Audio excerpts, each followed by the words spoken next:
Good morning. I'm Walt Bartman, and I'm here to interview Elisabeth Vismans.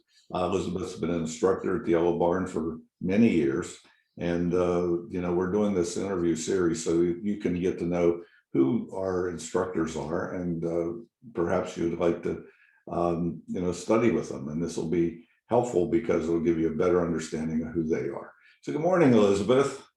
Yeah, good morning, Walt. Nice that you have me for this interview. Yeah, it's Looking great. forward to it. I know we've known each other for many years, and Yeah, I feel this is a great opportunity, just to let us kind of talk here and let people know who you are and get to know your work, as we're yeah. going to look at your work today. So, the first thing I'm going to ask you, I'm going to kind of turn it over to you. But how did you, you know, how did you develop as an artist and a teacher? Well, first I probably have to tell that I started later in life to paint. I grew up in the Netherlands and was around in Europe and different countries, and I was in the corporate world and all that. But I always wanted to paint. I had a lot of creative outlets always. I designed clothes, I did quilting, I did all kinds of things. And I worked with color, texture, those kind of those kind of things. But I really liked always painting. So when we moved to the United States in 2000 and my kids went to high school in 2005, to college in 2005, that's when I took the plunge and took my first painting lesson. So that is 16 years ago now. I didn't realize it was that long. And then I painted for about 5 years every single day. I have heaps and heaps of paintings, very bad ones also. And then after I painted for about 5 years, and then I won awards and started selling and all that. But what I really missed was people. It was so I lived in rural Maryland, Howard County, and nobody was knocking on my kitchen door in the morning like, "Hey, how are you doing?" And I realized that every time when I moved to another place, I always created a group of people around me. So then I started coaching, and I knew from the beginning that I wanted to combine painting with coaching. And it took me a year to find that. And I was like, how am I going to do that? And I was coached by other coaches about it for about a year, and everybody was like, "Are you crazy? What do you want?" I said, "I don't know. That's my passion, painting, and people, being with people is the other passion." So then I think I started to paint the first, well, that was in your art school in Frederick, that I started to teach there. So I had a studio there. And then I started to teach also in Viz Arts. And then later on to in the Yellow Barn. That I think was about 8 years ago, I think, 8 or 9 years ago. And I love it. So I have my thing. I have my painting, and my passion, and also being with people. And I really like that. And I like to help people get to know themselves also through painting and get in touch with their creative inner goddess, kind of. Well, you've done a really good job, and the students really enjoy working with you. I had a Fulbright grant to Belgium and Holland, so I got to see the Yes. Netherlands and spend a lot of time there and know the culture. And honestly, it's such a rich culture when it comes to art. Yeah. You growing up there, was there just was thinking back in your childhood, kind of your memories about the arts? Oh yeah, yeah. Every art was everywhere, and the one who always, the artist that always jumped out at me was Vincent van Gogh. They say Van Gogh here. And I was just amazed at all these paintings. And then you had the old Dutch masters that I loved. And I remember we did, I think I was maybe 8 or 9 years old. We went to the Rijksmuseum in Amsterdam with a school trip. And I remember seeing the Night Watch. It was a big painting in a small room. It was really cramped between two walls. And the teacher had to, and I was just like in awe of that painting. And the teacher had to drag me away, like, "Hey, the whole class was already gone. I was still looking at it." Yeah, I was always amazed by all the artists. the Dutch artists. When I started to paint, I worked a bit like the Dutch artists with dark background and you know, the lights and actually, yeah, more darks than lights. And later on, I moved to the more lights than darks, kind of what Vincent van Gogh did when he moved to France. You can see a big difference between his paintings that he painted in the Netherlands, all dark and brown and gloomy, and you really have to look closely, like what's in there. Yeah. And then you see his French paintings and all the light and the brushstrokes and the energy, and yeah. So I just grew up with all those beautiful artists, and I go back regularly. So a couple of years ago, I went back and we saw the girl with the pearl earring and beautiful paintings of Vermeer also, like bigger paintings, like you know, cityscapes, and yeah, just I love you know, all the art and all painters, and yeah.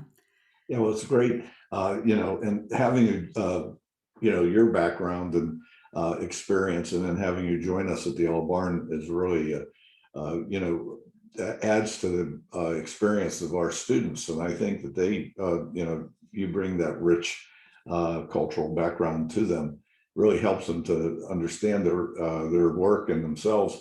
And honestly, I'm, you know, looking at your work, and I can see the you know, the interest in color and that. So maybe you could talk just a little bit about your work before we review it.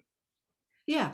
So for me, a good painting is a painting where the artist has the art and soul in it. So really working with your energy and with your intuition also, which is really important. And I'm moving more and more from realistic paintings to abstract paintings. And now I'm even teaching an abstract class, which I absolutely love. It's amazing.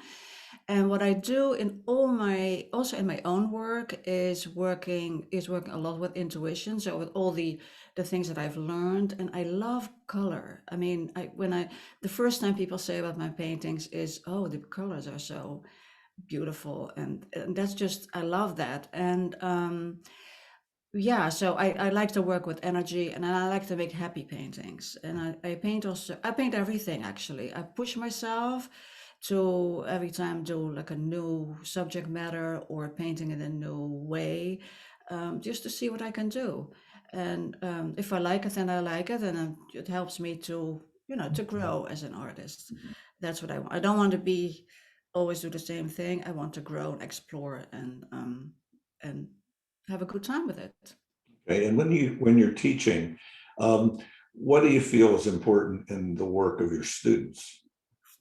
I'd like well, I work a lot with beginners, and I like that because I started, so a lot of older adults, mostly women, take my classes. And so I understand what they feel. So they have this, so I use my coaching also in my painting. So I help them um, realize what they are thinking, what their saboteur is saying. And because I really want to get them free, to get them in a free state where they can paint their, you know, in their style, in their own style. I give them all the techniques, and then I say, like, just do with it what you want to do. And that's not always easy, because especially beginners are like, oh, I want to paint like this, or I want to paint like that, and that's okay. You can copy a painting, but then it's I think it's good to find your own voice, and to just have fun with it. Mhm. For some students, it's a bit more difficult than for others, but yeah, eventually I get them there, which is good. It's such a great feeling. Yeah, and you know, this is one of the things when we choose instructors at the Yellow Barn, we want a range of diverse ideas and attitudes, because I think that we want to bring to our students, you know, all the kinds of ways of thinking so that they can benefit from that. And I think that you add a dimension to our faculty, where I think the intuitive painting becomes a very, very important part, and you know, the freshness of an idea. So I think that this is one of the things that students can really benefit when they study with you. You can also benefit with the fact that you really teach them to use the paint. In other words, this is one of the things that I think there's a lot of different styles, but you have the ability to really, you know, show that excitement for just the material itself. So I think that works beautifully, and your work, you know, is really exceptional. And we're going to take a look at it now. When I choose instructors, I choose them because I think they're not only outstanding artists, but also really great teachers. And you're both. So here we go. Thank you. What I'm going to ask you to do is just kind of say some things about the work. All Yeah, right, and you know. So that students get to know, and I may ask you a few questions or say some things about my own observations. But here we go. We're going to share the screen. All right. And mhm, 1 second here. You should be seeing a PowerPoint. All right. mhm. Okay. So we're good to go. I think I just got to move the toolbar here a second, just so we can see this. Um, our interview today is with Elisabeth Vismans. So here we go. I'm going to start with the first one here, which just caught my attention, particularly because of the really vividness of the color and the pattern of shape. Um, you want to talk a little bit about your work in general, and then some of the pieces here? Sure, yeah. Well, this, so I have the paintings that I make for myself and have the paintings that I make for my students or work, in the class, the demonstrations, and then maybe I finish them later. This one I made for my students to show them how you can start with a mess, let's say, just blocking in and not really having anything at all, just color and lines and so on, and then get a realistic painting. This was painted from a photograph, and it looks like a photograph. So, and then I took pictures of the different stages of the painting so they can see how it went and what I did. And I also tell them always to take a photograph with their camera, make a grayscale of it so you get the values right of a painting, which is always really important. For me, darks and lights are very important, the values, the colors, and composition. Brush strokes also. So this is, I like it, but it's not the way I'd like to paint anymore because it looks like more like a photograph. I like the colors, but I don't, yeah, maybe a little bit see myself in there. Yeah, I think you're right about this. The reason why I started it is because it is quite different from the rest of the work, and I think that it just shows your ability to be as descriptive as you want to be. And I Yeah. think that you have your personality. This is not definitely you, of course, but I think the next pieces really do communicate more about who you are. And this is Yeah. always one of my favorites. So you can maybe perhaps speak about this one. Yeah, this is a funny one. I painted this in 2 hours in a class as a demo, and then at the end of the class, I said to my students, I said, "Well, maybe I should change the background and the flowers a little bit because they're almost the same." And everybody said, "No, no, don't touch it. It's great." And I remember from all your classes that I took, like, don't overdo it, don't overwork it. So I left it, and I love it. Yeah, it's one of the paintings that I'm gonna keep for myself. I'm not selling this one. Yeah, this one, when you talk in terms of the colors being musical, you can really feel that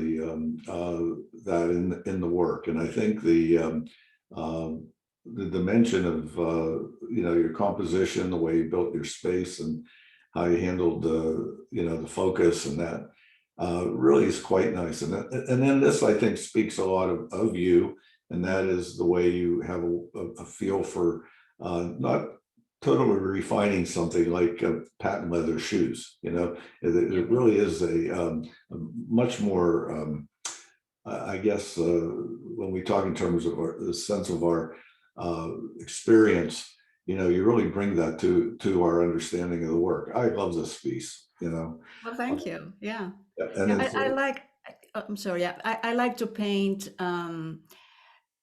uh, partly, I mean, let me say this. I like to give the viewer an idea.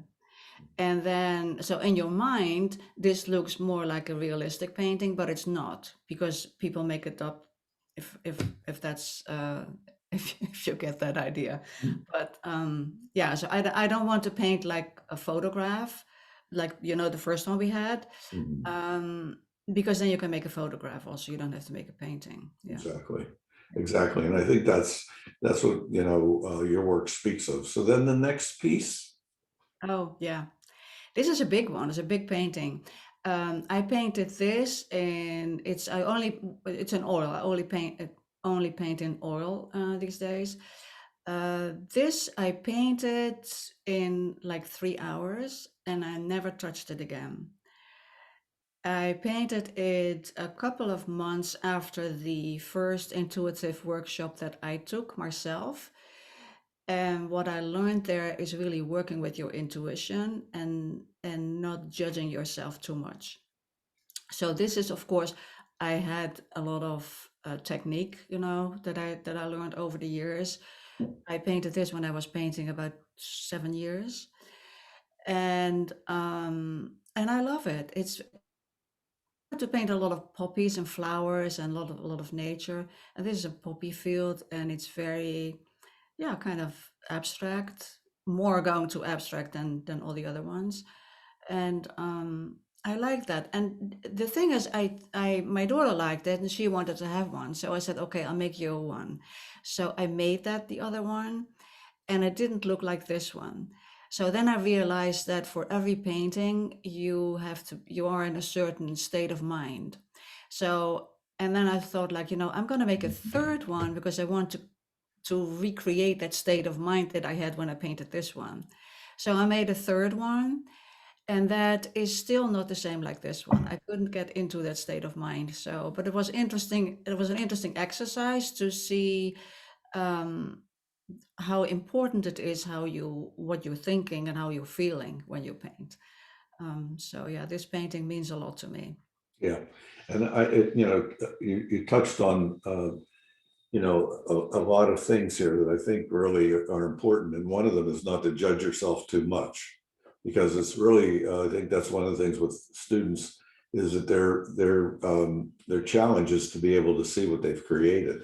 And Yeah, in a way, their minds can actually be thinking about something else and they never see what's important.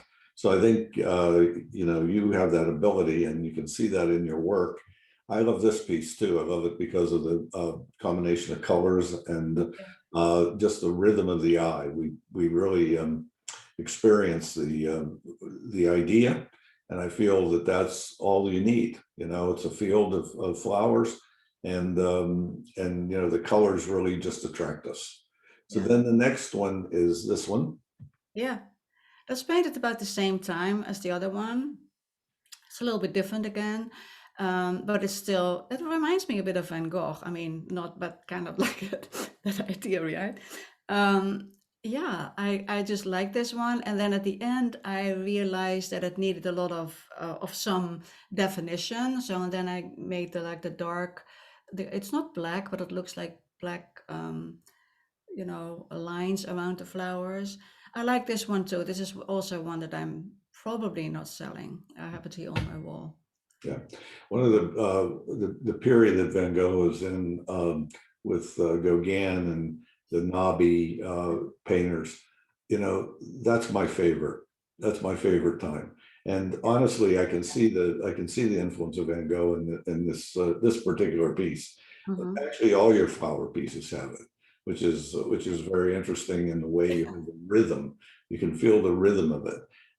This is a beautiful one, and the more I look at it, the more I enjoy it. Yeah, It just keeps my eye going through the painting in ways that I think you know is best explained with the colors that you use and how you've really managed to kind of just get this comfortable um, idea. At the same time, you can feel the rhythm of the Van Gogh in here, which is not something that's just passive. It's got an element to it that's has a spark in it, which I think is what I like about it as much, and that's the just the rhythm of the lines that you put in it. So yeah, this one worked out quite well. And then this one, do you want to speak of? Yeah, this one, the photo is not so great. I see here. It's Yeah. sold, so I cannot get. I asked to make another photograph of it, but I never got a good sharp photograph of it. This is painted in a class that I took years ago, and it's 11 by 14, so it's not a big painting, but I really like this one, and I remember that I struggled a little bit with it. It was it was paint from a still life. The flowers were in front of us, and it was a little, I don't know, difficult to get it all because there's a lot going on in here. But and while I was painting this, I realized that when I paint fast, then I can get the rhythm. But when I start thinking too much and paint slowly, then it's not working. But when I really paint fast, then then I get this. So it's more vibrant actually, the painting, than you see in here. But I think it's a lovely, I like it. It's a lovely painting. I did work a bit more on this than I work on the other paintings that we've seen before. You might be able to see that, I don't know. Yeah, But yeah, so this, in this painting, I realized that I know when I'm in the zone and when I paint fast, and when I'm out of it, then that's when I start pushing paint around. That's one of my instructors told me, that you start pushing paint around, and then I know that I need to stop. mhm. That's what I teach my students also. Then you need a break. Yeah, that's so true. I mean, I compare it to running a race. There's a certain point where you kind of exhaust yourself, and at that point you need to take a break and then revisit the painting later, but not at the time that you're, because when you start searching for something, that's when everything kind of can go out of whack, get out of whack, because you really don't know what you want at that point. Sometimes it's easier to kind of just look at the work. Yeah, this thing about the intuitive, though, one of the keys for me is that every idea goes through a certain kind of stage of thinking. And when we tend to say that this intuitive, we sometimes describe it as not thinking, but honestly, I think it's more natural thinking than the what we would call the conscious thinking of finishing a painting at the end. In Yeah. other words, there's some artists that's where their mind is, but other artists is where the ideas spawned. And I think that you have that in your work. So I think that that's one of the things, you get the feeling that it's not something that's overly thought. Hmm. Yeah. Yeah. So It's with a feeling. Yeah. I like to work with energy and a feeling. yeah. Yeah. So that when you touch on energy, that's one of the things too that I feel, both in your color and your application of paint. This one, Yeah, this one is actually painted for my head. I do that too. Just do, make it up. And yeah, I mean, it's sold. I don't have it anymore. I liked it also. Um, yeah, I painted it a long time ago. Yeah. it's interesting what you can do with your mind's eye. And Yeah. I have an artist that I know that I really admire, and I just watched one of his YouTube videos. He was being interviewed by someone, and honestly, his process would surprise everybody because he uses an iPad to come up with ideas. But the interesting thing is that a lot of his paintings were from his imagination. Yeah. Right. So I think that this is one of the things that you get this after you've done art for a while, because I think that, like, for instance, I teach cow workshops and I can paint cows from my imaginations. Yeah. So I see them in my mind. So I think that that's the same thing with your flowers and with your landscapes. So now we're going to go on to Oh, the bison. the bison, which I know is one of your favorites. Okay. But I Maybe. sold it. I sold it. So I, dra- I this is dragged it where, along. so this is a painting that would really have an audience, and certainly a Western audience would really Yeah. understand it more. I think that Yeah. we in the East, it's hard for us to imagine this in our little dining room. It's like, but out West, you can have this in your house very easily. Yeah. The Yeah, speak about this one because it is fun. It's in a way, it's beautiful in its handling and its drawing and so on, the colors of the background, but there's something else in its personality that you feel right away. And I think maybe you can explain this to us. Oh, I don't know about the person. Well, it's kind of threatening a little bit maybe, but also sweet. So it's sold to somebody from South Dakota. So there you're right. Yeah, I painted this also a long time ago. And I painted more bisons, and they're all sold. People really like them. I like painting, like a lot of other things. I like painting animals, and just I don't know. It's a big painting also. I worked on this a lot, and I took the photo from CBS Sunday Morning. I like that TV program, and at the end they have these beautiful nature scenes, and that's when I take pictures, and then I paint kind of like these scenes. Yeah. So Yeah, and you know, what you've done here, you know, and I don't feel it as threatening, believe it or not. no. I feel it as lumbering, okay? And I feel it as someone who just caught, in other words, the animal just caught the view of me, you know, and Oh in yeah. a way is like, well, this is my territory, all right? But you know, it is quite nice, and the colors work beautifully too. So I think that's it all hand in hand there, making a very impressive and monumental piece, you know. Yeah. But then the next one is this one. This is one of the most recent ones of yours, I believe. No, it's also an older one. Okay. Yeah, I just recently took a photo of it because I wanted to Okay. take a landscape.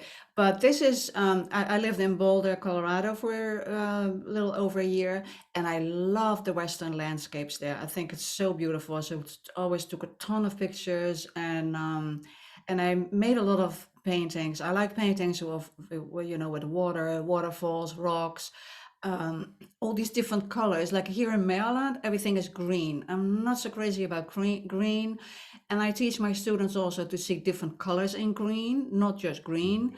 Mhm. And yeah, so this is one of my yeah, I like this painting also, and it reminded me that I want to do more, landscapes of Western landscapes, because I really like that. Mhm. I can work with my colors, get a nice color harmony, and yeah. Yeah, it's surprising. I mean, we certainly we're here in the East and we have that green that you're describing. Yeah. Understanding it is the challenge. Yeah. But you know, the color combinations, you know, you just have to find the right ones, I guess. The but the you know, you capture the feeling of the West in your work, and this is another one that has that powerful quality about it. Yeah.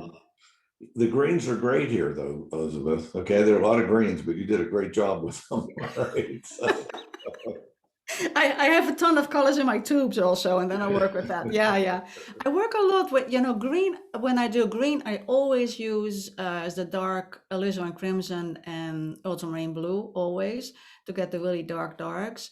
And when I use green, I use definitely use reds in there, and blues, and I use all the other colors in there too. mhm, A lot mhm. of other colors, and that's what I like to use. That's also what I teach my students, to use a color within a color, and use it. Look at the shapes, and look at the different.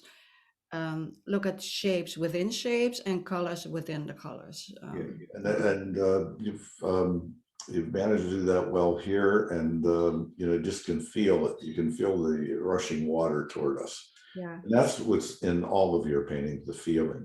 So this one, This one, yeah, I did also. That's also a while ago. What I did with this one, I glazed the water.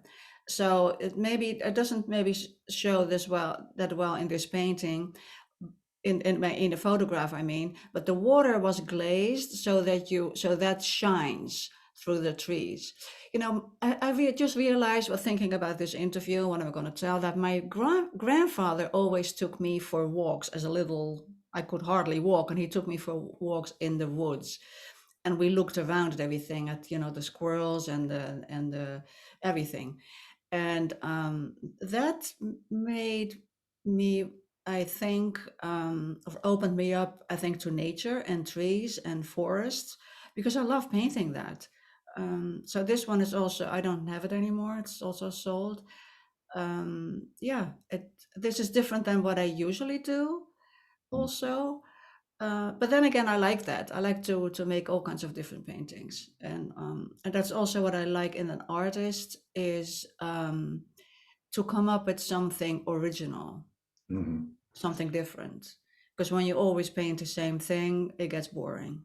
Yeah, Uh, and I feel, that's one of the things about trying to find a subject, but you have quite a few paintings of each one of these subjects, so you really explored them, yeah. and you can see that in your work. So then the next one, Oh. right? This I have a feeling is somebody, oh, this is somebody I think you might know, Yeah, right? but this is different. I think, well, I had a show for I was asked for a show in the Delaplane in Frederick for the Dog Days of August, and I made, I think, about 10 or 12 paintings of dogs. And I even made photographs of dogs in the streets in Frederick. And I was painting there one day, and there was somebody walking with a dog, and I said, "Oh, can I take a picture of your dog, because I'm going to have that show?" And then later on, I was in Colorado then. I got a phone call from a lady, said, like, "I bought your painting, the dog painting that the picture that you took of my dog, and I love it so much." And I was like, "Oh, okay, so this is painted for that also." I like it. And I show it to my students often to show how you're going to work with how you have to integrate the background and the foreground, because they also, I teach a lot of flower paintings, and then they paint the flowers, and then they always say, like, "And what am I going to do with the background?" I Mhm. said, "Well, you should have painted that already, because we paint background, foreground at the same time and see it as negative and positive shapes, not necessarily as back and foreground, and just paint it at the same time, and then do the light behind. So when you get the darks, well, you always teach us that when you get the dark in like the dog in this case, then when you have more light in the in the background, and then it gets more, you create depth in the painting." Right. So Yeah. that's what yeah, And who is this dog?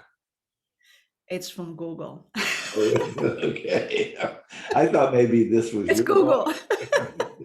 We'll Well, call it I, Google. I do have, this is a Springer Spaniel. I do have a dog that looks like this. It is a Dutch Partridge dog.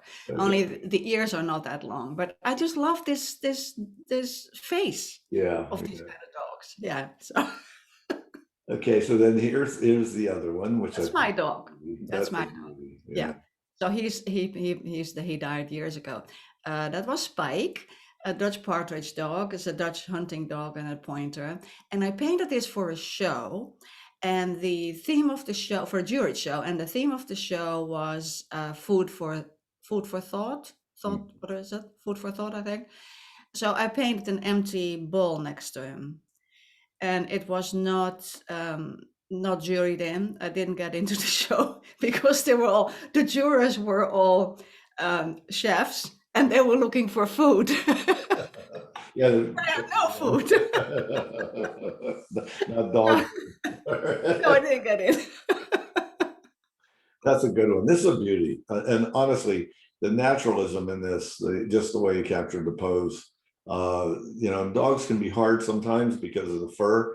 You've really done a wonderful job with just the weight, the way it's distributed. And then, the personality of the painting, you just seem so comfortable and so connected with the image, you Yeah, know. And I think that's one of the things I could tell. That's why I asked you the other one if that was your dog, because this one, almost reinforced the idea that you had to know this dog. yeah, yeah. So you really did a wonderful piece there. And then this one. This one was painted for my daughter-in-law. That's her dog, Cosby, and he died, and she was so sad because he had been with her for a long time. So I offered her to make a painting of her dog and to send me a picture that she really liked. So she sent me this picture, and so I painted this dog. It's quite a big painting, and and I send her photos every time that for the next stage or so. And at one time she cried and she said, "Oh, you really captured him. It's so beautiful." And what I liked about this one, painting this, is that I have all these colors in the dark. I did not use black at all. It is all mixed, but they have their greens and blues and purples and all these colors in there. With which, and I really like that, to get that, to experiment with that and to see what it will look like in the end. Yeah, Uh, I really like the way you've kind of fuzzed out the background and just given us suggestion of images back there, playing against a really rich defined form in the front. yeah. It's really kind of an interesting contrast. That, Um, yeah. yeah, you do well with these animals, by the way, Elizabeth, right? I love painting dogs. Yeah, I anybody paint, that's interested needs a commission, if you need a commission, get in touch yeah, with Elizabeth, she'll paint your dog for you. yeah. Okay. That's the only commissions I do, painting dogs. I really like that. Yeah. So this one I knew that it had to be a realistic painting. It had to be realism. Because she wanted to, I knew that she wanted to, to recognize the dog in there. Mhm. Um, and it was quite a challenge to get the fur like that, because the fur was, Oh that yeah, that's a really tactile surface. yeah. So, but it worked, I Yeah. think. Yeah, Good, she loves good, it, so that's yeah, good. good one. And then Yeah. we're almost finishing up. I think we're finishing up with a few abstractions here. All right, and maybe you can explain a little bit about these. Yeah, this one was painted. This is an intuitive painting, so I also teach intuitive painting classes, and at the moment only workshops. So this is painting. So here you have no idea what you're going to do. You're just going to Google and then see what happens. So I use tempera paint for this because that flows the best, and it's on paper. So the idea is that all the material you work with is not expensive, so you can really do whatever you want to do. So this painting I also use for my students. I show it to them. So we have we have the big tables in the middle with all the like 15 different colors on there, and you have your brush and you dip it into the color that calls at you at that moment, and you paint it. So what I did, I have black on there too. So I dip my brush in and I walk to my painting and it's black. Mhm. And I go, I don't want black in my painting. Then I had to say to myself, well, this is what your intuition shows, use it. Okay, I did. And in the end, it was exactly what the painting needed. So that was really eye-opening to me. Mhm. So that's what I use in the visual journaling classes that I teach, and in the intuitive painting is to tell people to go with their first hunch and not judge it out.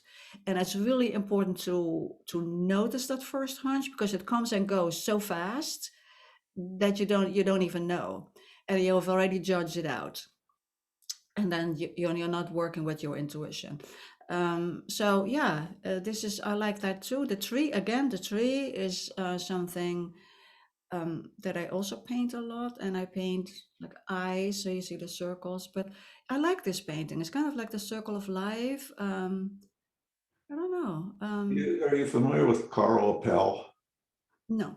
Okay, I'm not sure if I believe he's Dutch. He's a Dutch painter. All right, because I remember him from my experience with my Fulbright grant, and he was a very intuitive painter, and it's really interesting to see your excitement. Okay, when you talk in terms of this, Yeah. which, which is when we look at what paintings do for us, I think that's the key. And sometimes people don't get it. They think that paintings are just pictures you put on the wall, but paintings are a process. Yeah. And you really, I think when we look at your paintings particularly, this is one of the things that I can tell you, it's all about the process. The Yeah. end result is something that, it's not like you come with an idea, you find an idea. And I Yeah. think that's probably for me, the most important thing about Yeah. art, because that's the creative process. You just Yeah. never know where it's going to lead you. And, And and that's exactly what I teach the students. I don't want them to come up with, well, they come up with an idea, and then when it's not, when the painting doesn't turn out that way, and it, of course it will never do, yeah, then they're disappointed. yeah. But I like them to have like a general idea, and then what you said, enjoy the process and see where it goes, and let the painting tell you what it needs. That's really important. And when we see how we started with this interview and the image that we started with and now what we're ending with Yeah, yeah, yeah, yeah. is very interesting, because I think that you're really touching on what it is for students to understand what painting is about. Because I think far too often, particularly in this generation, the photo has controlled a lot of artists to the point where even some of the really best artists I know, they can't leave the photo, and it has to be like the photo. And so this is one of the things that I think you bring a certain sense of liberation to anybody who's going to take a class with you, because it's going to challenge them to actually understand their inner selves, Yeah, more, yeah. and bring it to their work. So I think you've got that one going, and then this is the last one, I believe. This is probably the most departure of all of them, because it is on the decorative side, meaning it's about pattern, and it's about two colors, which we're dealing with here, and their interaction. And I think the piece is optical for me. So when I really look at it, I see I can see it moving back and forth, actually. At the same time, that's that piece that's in the middle. It sometimes finds its space behind the two on either side, and then sometimes as I'm looking at it, it comes toward me and pushes the other two back. So I'm seeing this kind of push-pull relationship that's going on here. I find it fascinating, but the influences almost look African. So Yeah. maybe talk a little bit about this one. Yeah, well, this is one that I made in the intuitive painting class that I was teaching, and in that class, because all my classes, I always add something new or something different, because I want to, with returning students, I want to keep it interesting. So, but this one was, the assignment was work with two colors and black, and make lines. So start making some big lines and then connect the lines, only make lines. So when you do this for a while, you just start putting lines like, without thinking, and it will get you in a trance. And this is what came out. It was nothing is planned. It is all just putting lines and not thinking about it. And what I also teach my students is, when you work with intuitive painting, you have your brush, and what you usually do, you always have an intention what you're going to do with the brush. So if you have, like, your intention is to make a straight line, you go with your brush like this. And normally you would keep going. But if you go and you feel that your brush wants to do this, then you're going to do that. And you're going to move around with your brush. Well, this is almost so a digested image. It really is very interesting, because it almost seems to me like an image that would have, evolved just like a story. It becomes simpler and simpler, and it's more profound as it's told from person to person, not read in a book, but just told, mentally. And this is the kind of thing that you get here. You get the feeling that this has been synthesized, the idea. It really isn't like it's like the one before it, which is almost immediate. It does have a kind of calculation here. Maybe it's just a repeating pattern over and over again, Yeah. and the simplicity of the two colors. But it's a powerful image, and it's, as I said, it feels African, and I think it's because of the structure and the patterns that are found in the piece. At least this is what I would interpret it as, because of maybe it even feels like tapestries, which I think is kind of an interesting element, as well. Well, we're going to end with your work. So we're going to just stop screen sharing and maybe just talk a few minutes here before we go on. And that is, we're getting ready for registrations for our classes and things like that. Is there anything you want to tell your students or prospective students? Yeah, sure. So for the spring, I have two classes. I have one painting flowers, and I have in the description now painting flowers from photos, but they can also paint from real life or anything they want. So I keep, especially the Zoom classes, I keep them very open so that students can do what they would like, and then I help them with whatever they want. And the other one is play with abstraction, which I absolutely love. It's so cool. So we, in the last session that I did, we studied artists and we painted. One time we painted like de Kooning, Willem de Kooning, Dutch artist also. And that was great because students were so there was an 8-week class and we painted for 7 weeks on the same painting. And then of course they could paint on other paintings as well, but anyway, this was working with movement and working with your whole body and do the things. So we study abstract artists and we work in their style, or try to work on their style and see the difference. Or when you, like Kusama, you sit at a table and you do all the dots, and then you have de Kooning where you paint with your whole body, and then figure out what you want. And then I've got Yeah, what's good about your classes is that they're for all levels of students. I mean, they're yeah. sophisticated to the point where someone who's had a lot of painting experience that just needs to loosen up, and then somebody who's just beginning will get an understanding of what the paint is. So I think that you bring that to your work, and I know that looking for students who are looking for a class, you would be an ideal instructor to start with. And I think that and to actually, what I mean by start with is just start understanding and working with you, because it's not that you just teach classes for beginners. These are people that have had experience and return and continue to enjoy what you're doing because you have a specific way of working.